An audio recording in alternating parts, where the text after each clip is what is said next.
Hello दोस्तों आज हम सामान्य हिंदी से संबंधित अध्याय 1 जो कि भाषा हिंदी भाषा एवं हिंदी की बोलियों से संबंधित है उसे हम संपूर्ण जानकारी के साथ हेडिंग वाइज पढ़ेंगे।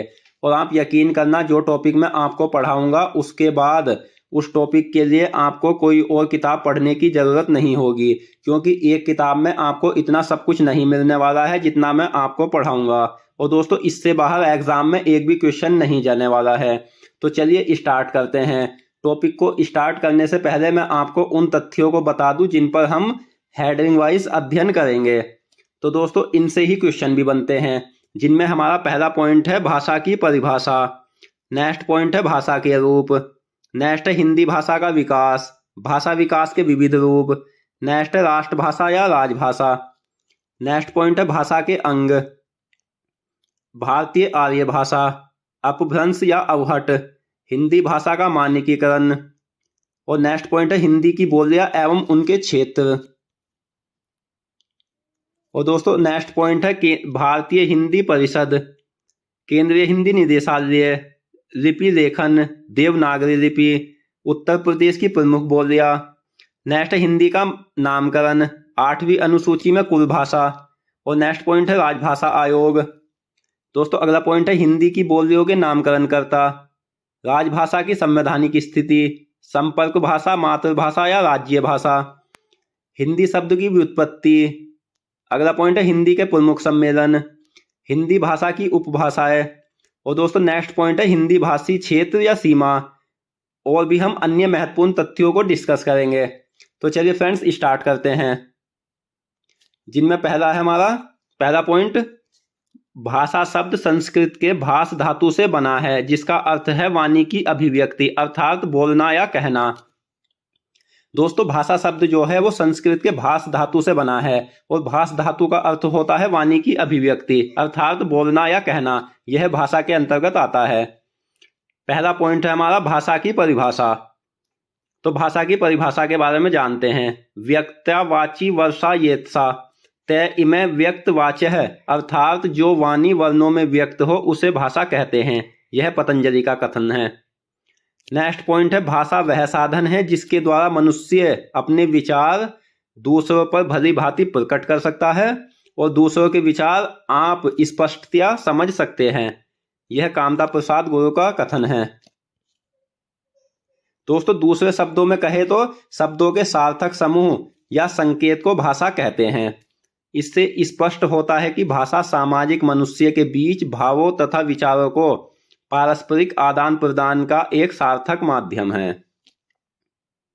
नेक्स्ट, भाषा वाक्यों से, वाक्य शब्दों से एवं शब्द मूल ध्वनियों से बनते हैं। इस प्रकार वाक्य शब्द और मूल ध्वनियां ही भाषा के प्रमुख अंग है। यह एक भी इंपॉर्टेंट क्वेश्चन है, भाषा के प्रमुख अंग। इसी संदर्भ में यानी भाषा के संदर्भ में कुछ विशिष्ट भाषा वैज्ञानिकों द्वारा दी गई परिभाषाओं से भाषा का स्वरूप और स्पष्ट हो जाता है। तो इनमें पहला है भाषा सीमित और व्यक्त ध्वनियों का नाम है जिन्हें हम अभिव्यक्ति के लिए संगठित करते हैं। यह कथन क्रोचे का है। नेक्स्ट पॉइंट है भाषा मनुष्य के बीच संचार व्यवहार के माध्यम के रूप में एक प्रतीक व्यवस्था है। यह कथन वेंद्रे का है। और दोस्तों, तीसरा पॉइंट है जिन ध्वनि चिन्हों द्वारा मनुष्य परस्पर विचार विनिमय करता है उसको समष्टि रूप से भाषा कहते हैं। यह डॉक्टर बाबूराम सक्सेना का कथन है। भाषा निश्चित प्रयत्न के फलस्वरूप मनुष्य के मुख से निकली वह सार्थक ध्वनि है जिसका विश्लेषण और अध्ययन हो सके। डॉक्टर भोलानाथ तिवारी। अब दोस्तों, हम भाषा की विशेषताएं के बारे में जानते हैं। तो भाषा की विशेषता में पहला पॉइंट है भाषा प्रतीकात्मक है। नेक्स्ट है भाषा ध्वनिमय है, भाषा का संबंध मनुष्य से है, भाषा परिवर्तनशील है और भाषा की क्षेत्रीय सीमा होती है। अब दोस्तों, हम भाषा की प्रकृति को जानते हैं। तो भाषा नदी के जल के समान सदा चलती एवं बहती रहती है। जिस प्रकार से नदी धरातल के अनुसार अपने स्वरूप को ग्रहण करती है, ठीक उसी प्रकार से भाषा भी देश काल एवं सामाजिक परिस्थितियों के अनुरूप अपना स्वरूप विकास करती है। भाषा के आंतरिक या स्वभाव को भाषा की प्रकृति कहते हैं। यह आपको याद रखना है। अब दोस्तों आता है भाषा के रूप। तो प्रत्येक देश में भाषा के 3 रूप उभर कर सामने आते हैं जो निम्नलिखित है, जिनमें पहला है बोलिया, दूसरा है परिनिष्ठित भाषा, तीसरा है राष्ट्रभाषा या राजभाषा।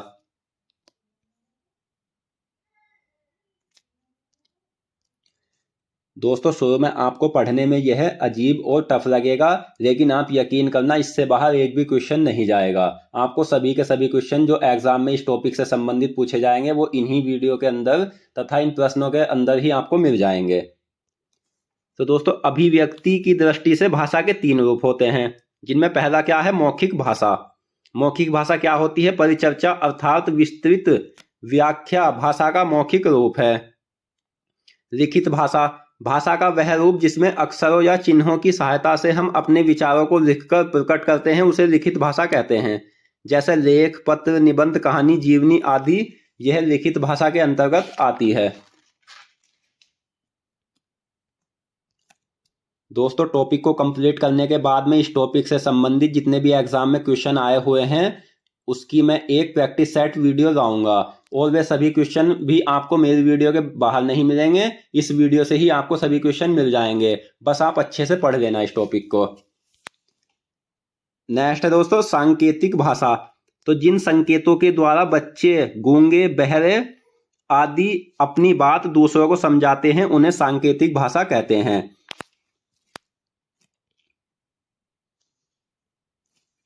मौखिक भाषा के बारे में डिटेल से जानते हैं। मौखिक भाषा किसे बोलते हैं? तो मौखिक भाषा की सबसे छोटी इकाई ध्वनि एवं लिखित भाषा की सबसे छोटी इकाई वर्ण है, जबकि भाषा की सबसे छोटी इकाई वर्ण जिसे अक्षर भी बोलते हैं है।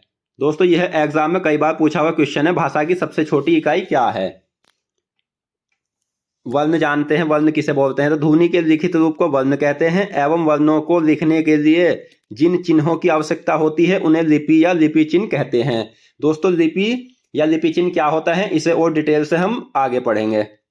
इनका सही क्रम इस प्रकार है: ध्वनि, वर्ण, शब्द, पद, वाक्य, अन्विति।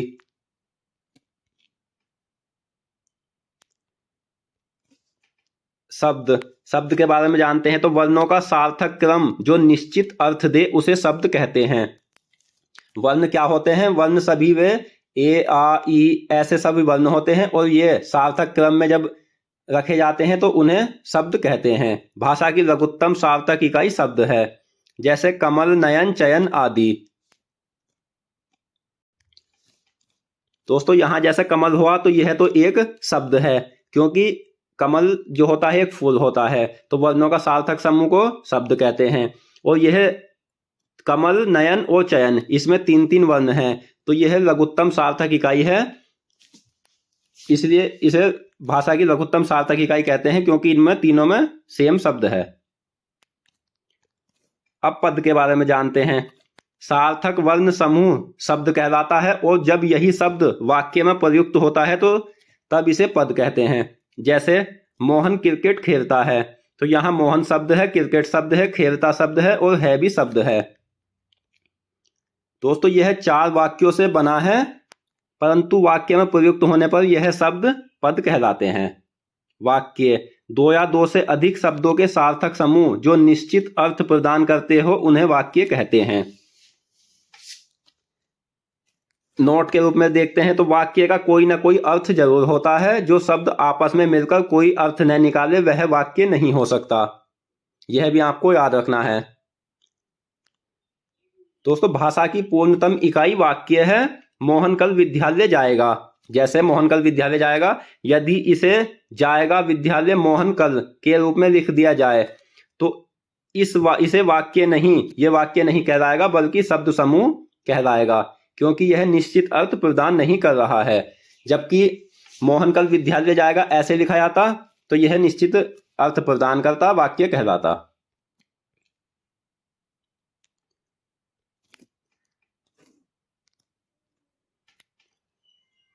दोस्तों अगर आपको वीडियो पसंद आ रही है, वीडियो की क्वालिटी पसंद आ रही है तो प्लीज़ कमेंट बॉक्स में कमेंट करें और वीडियो को लाइक एंड शेयर जरूर करें। अब दोस्तों हम जानते हैं अन्विति के बारे में जानते हैं। तो अन्विति के अंतर्गत लिंग, वचन, पुरुष और काल के अनुसार शब्दों में परस्पर संबंध स्थापित किया जाता है। यह संबंध कर्ता और क्रिया, कर्म और क्रिया, संज्ञा और सर्वनाम तथा विशेषण और विशेष्य में होता है। अब दोस्तों नेक्स्ट है हमारा भाषा विकास के विविध रूप, यह भी जानते हैं, जिनमें प्रथम है बोली। तो भाषा के जिन रूपों का प्रयोग साधारण जनता अपने समूह या घरों में करती है उसे बोली कहा जाता है, या भौगोलिक दृष्टि से भाषा के क्षेत्रीय रूप को बोली कहते हैं, या किसी सीमित क्षेत्र में रहने वालों की घरेलू बोलचाल की भाषा ही बोली है। इसमें स्थानीयता का प्रभाव स्पष्ट होता है।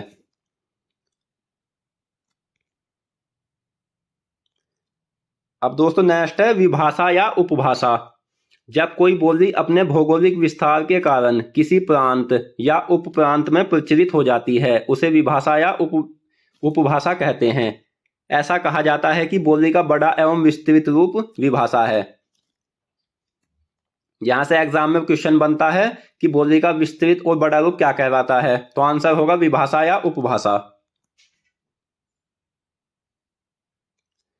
दोस्तों अगर आपको स्टैटिक जीके से संबंधित सभी टॉपिक्स को डिटेल्स वाइज पढ़ना है तो उसके लिए आप हमारे दूसरे चैनल केवाई स्टडी क्लासेस पर जाकर देख सकते हो। चैनल का लिंक मैं आपको वीडियो के डिस्क्रिप्शन में दे दूंगा।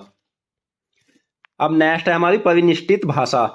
किसी भाषा को जब व्याकरण से परिष्कृत किया जाता है तब तो वह परिनिष्ठित भाषा बन जाती है, या जब कोई भी विभाषा अपने सुव्यवस्थित व्याकरण के साथ सभ्य एवं शिक्षित वर्ग के दैनिक व्यवहार में प्रयुक्त होने लगती है। यानी कोई भी विभाषा जब अपने सुव्यवस्थित व्याकरण के साथ शिक्षित और सभ्य वर्ग के दैनिक व्यवहार यानी डेली व्यवहार में प्रयुक्त होने लगती है तो वह परिनिष्ठित भाषा कहलाती है। आज की खड़ी बोली हिंदी लगभग 200 साल पहले एक बोली ही तो थी, लेकिन आज हिंदी परिनिष्ठित भाषा है जिसका उपयोग भारत में सभी स्थानों पर होता है। अब दोस्तों नेक्स्ट है हमारी साहित्यिक भाषा। तो जो भाषा मुख्यतः साहित्य रचना के लिए प्रयुक्त की जाती है उसे साहित्यिक भाषा कहते हैं। साहित्यिक भाषा बोलचाल की भाषा से भिन्न तथा परिनिष्ठित भाषा के निकट होती है, यह भी आपको याद रखना है।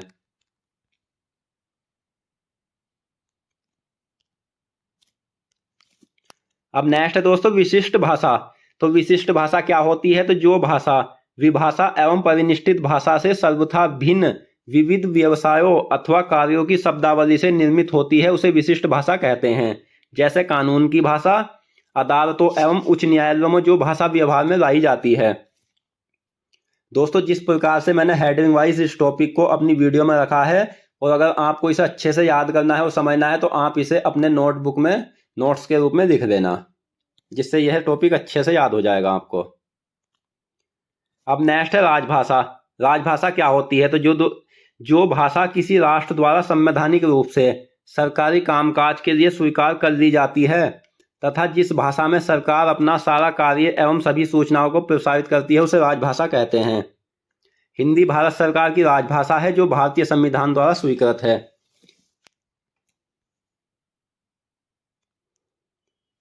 अब दोस्तों राष्ट्रभाषा के बारे में जानते हैं। तो जो भाषा किसी राष्ट्र के भिन्न भिन्न भाषा भाषियों के पारस्परिक विचार विनिमय का सशक्त माध्यम बन जाती है उसे राष्ट्रभाषा कहते हैं।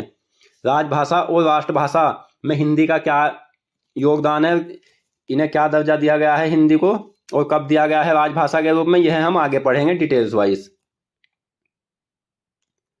अब दोस्तों नेक्स्ट अंतरराष्ट्रीय भाषा। जो भाषा विभिन्न राष्ट्रों के बीच विचार विनिमय तथा पत्र व्यवहार में लाई जाती है उसे अंतरराष्ट्रीय भाषा कहते हैं।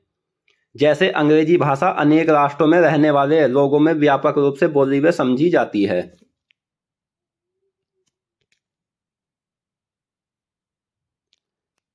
अब जानते हैं भाषा के अंग के बारे में। तो भाषा के 5 अंग है: ध्वनि, शब्द, रूप, वाक्य और अर्थ।